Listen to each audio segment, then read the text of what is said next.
অভিমানী মানুষগুলোর মধ্যে এই তিনটে জিনিস দেখতে পাবেন।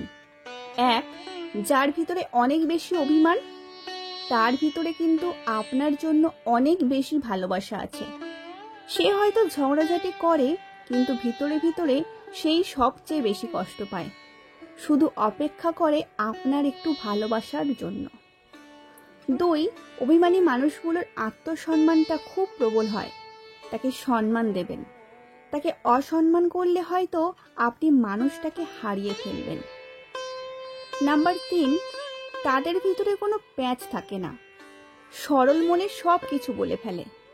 সে যদি বুঝতে পারে সে আপনার সাথে অন্যায় করে ফেলেছে, তাহলে সে নিজে থেকে এসে আপনাকে সরি বলবে, কিন্তু এটা তার দুর্বলতা ভাববেন না।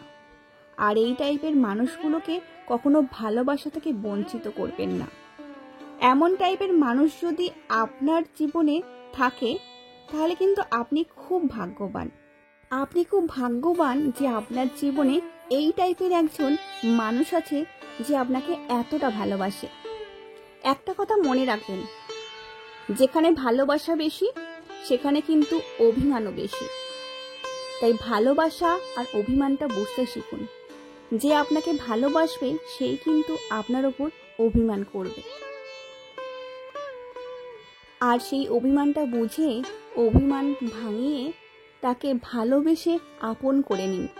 আর এই রকম মানুষকে কখনোই হারাবেন না, ভালোবেসে আগলে রাখবেন। এখনকার দিনে এই ধরনের মানুষ কিন্তু পাওয়া খুব দুর্লভ।